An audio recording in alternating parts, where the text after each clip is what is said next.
త్రిమూర్తి సాయిలోని శ్రీ సత్యసాయి బాబా పుణ్యగాథ. ప్రశాంతి నిలయం.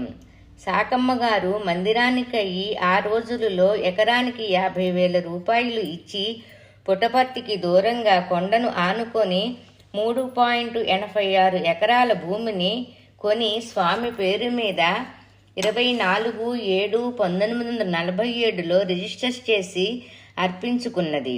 ప్రశాంతి నిలయ మందిర నిర్మాణానికై బాబాను బలవంతం చేయసాగింది.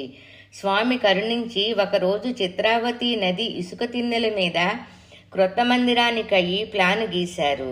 ఇకపై పుట్టపర్తికి లక్షల కొద్ది జనులు వస్తారని, తమ దర్శనం చేసుకోవడమే కష్టమవుతుందని భవిష్యత్తు ప్లానును ఆవిష్కరించారు.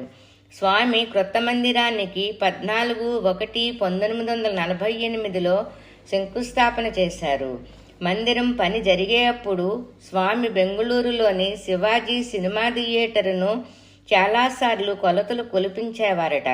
రాజప్రసాదంగా ఉన్న ఆ భవనం నమూనాలో ప్రశాంతి నిలయ మందిరం నిర్మించబడిందని భక్తులు చెప్పుకునేవారు.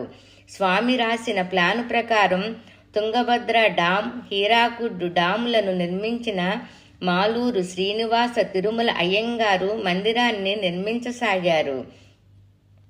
మందిరానికై కావలసిన రాళ్లను పగలగొట్టడానికై తిరుమల అయ్యంగారు చిత్రావతి నది దగ్గరి కొండలో ఒక పెద్ద బండను ఎన్నుకొని డైమైట్ పెట్టి పగలగొట్టించవలనని తలచి స్వామిని అడిగారు. అప్పుడు స్వామి కొన్ని రోజులు ఆగమన్నారు.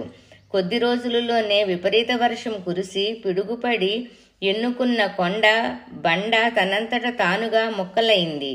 ఆ రాళ్ల పలకలతో సిమెంటు లేకుండా వట్టి సున్నంతో మందిరం నిర్మించబడింది.